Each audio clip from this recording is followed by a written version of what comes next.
Ketidakpastian warnai kondisi perekonomian Indonesia sepanjang tahun ini dan rangkumannya kami hadirkan dalam Kilas Balik 2015. Kilas Balik sekaligus menutup kebersamaan kita kali ini. Saya Sheila Purnama. Saya Peter Ngantung, terima kasih dan selamat sore.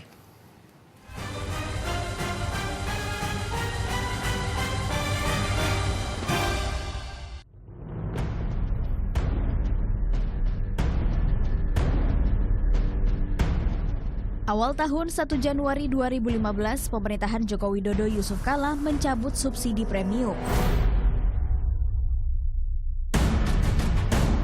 Harga dikembalikan pada mekanisme pasar. Kebijakan bertujuan alihkan alokasi anggaran ke sektor produktif. Subsidi sebesar 330 triliun rupiah pun mengalir ke sektor pertanian, infrastruktur, usaha kecil mikro, dan perikanan kelautan. Termasuk membangun sejumlah infrastruktur yang sempat mandek. Sejak memulai tahun, pelemahan rupiah memang sudah membayangi kondisi perekonomian Indonesia. Di bulan Januari 2015, nilai tukar rata-rata berada di kisaran Rp12.500 per dolar Amerika Serikat. Sampai akhirnya rupiah anjlok di lembah terdalam pada 9 September 2015. Yaitu menyentuh angka 14.800 per dolar Amerika Serikat. Level terendah pasca krisis tahun 1998. Tren menurun sebenarnya sudah terjadi sejak tahun 2013. Dari sekitar Rp8.000 ke kisaran Rp12.000 per dolar Amerika Serikat hanya dalam kurun 1 tahun.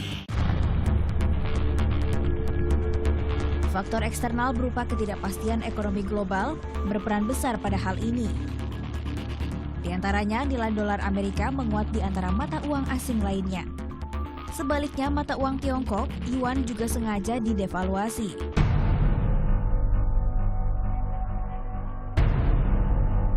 Akibat terkoreksi rupiah secara cukup tajam, pertumbuhan ekonomi Indonesia tahun 2015 penuh ketidakpastian. Pertumbuhan ekonomi lambat. Badan Pusat Statistik mencatat, pada triwulan ketiga ekonomi Indonesia tumbuh 4,7%. Padahal target pertumbuhan ekonomi dalam Anggaran Pendapatan dan Belanja Negara atau APBN tahun 2015 adalah sebesar 5,7%. Kelesuan ekonomi salah satunya berimbas langsung pada sektor tenaga kerja. Angka PHK atau pemutusan hubungan kerja meningkat. Periode Januari-September, 80.000 pekerja terkena PHK. Di urutan pertama dari 5 sektor mendominasi adalah industri garmen, disusul industri sepatu, elektronik, dan sektor batu bara. PHK kembali turunkan daya beli masyarakat.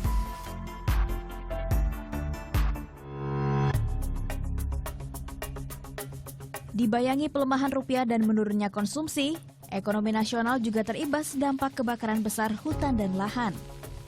Sepanjang bulan Juni hingga Oktober, sejumlah provinsi di wilayah Sumatera dan Kalimantan dikepung api. Kebakaran dan kabut asap melumpuhkan sejumlah kegiatan termasuk ekonomi.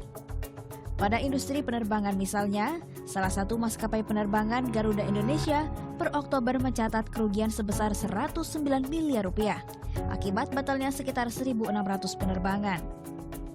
Penanganan kebakaran tak kalah menyedot dana. Kerugian negara mencapai 16,1 juta dolar Amerika Serikat atau setara dengan Rp221 triliun untuk upaya ini.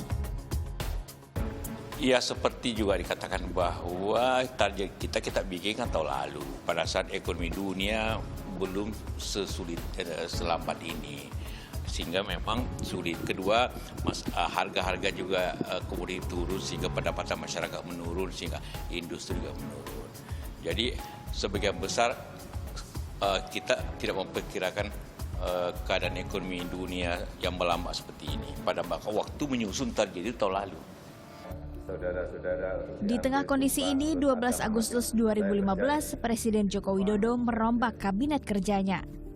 Salah satu yang berganti, Komandan Kementerian Koordinator Perekonomian. Dari Sofyan Jalil, tampuk kepemimpinan berpindah tangan ke Darmin Nasution. Di bulan yang sama, pemerintah meluncurkan paket kebijakan ekonomi pertama.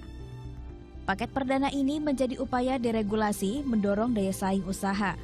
Menyusul paket tahap 2, upaya mendongkrak daya tarik investasi yang berfokus pada waktu pengurusan izin efisiensi.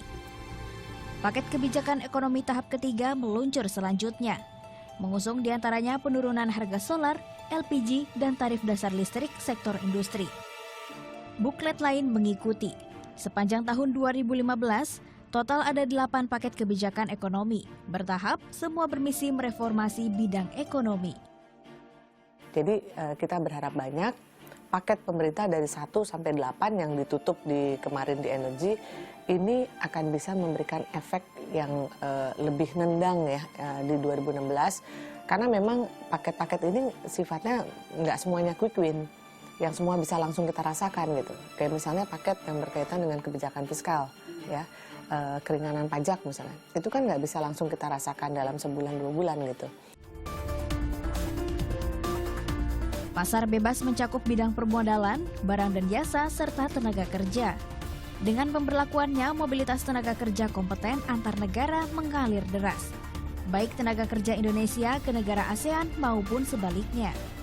Masuknya tenaga kerja asing ke Indonesia tentu menjadi tantangan dalam bursa dalam negeri. Sebaliknya, menjadi potensi bagi tenaga kerja Indonesia untuk berkarya di negara lain. Terkait MEA di Indonesia, 9 sektor dinilai telah siap saing di pasaran bebas ASEAN. Sektor ini meliputi industri berbasis agro kelapa sawit atau CPO, pupuk dan petrokimia, industri tekstil, industri furnitur, industri sepatu, industri makanan dan minuman, industri mesin, serta industri logam besi dan baja. Yang kita apresiasi betul itu komitmen. Jadi komitmen pemerintah untuk mengejar ketertinggalan pembangunan infrastruktur pertama. Komitmen pemerintah untuk menggeser dominasi kegiatan ekonomi dari konsumsi ke produktif. Komitmen pemerintah untuk menurunkan biaya logistik dengan rencana tol laut dan sebagainya. Ekonomi Indonesia tahun 2015 memang tersendat. Namun sejumlah kalangan prediksikan ekonomi Indonesia tahun 2016 akan menguat. Jika bundel kebijakan ekonomi berjalan baik, targetnya pertumbuhan ekonomi bisa di atas 5%. Titin Mufti, Hanif Abdu melaporkan untuk NET.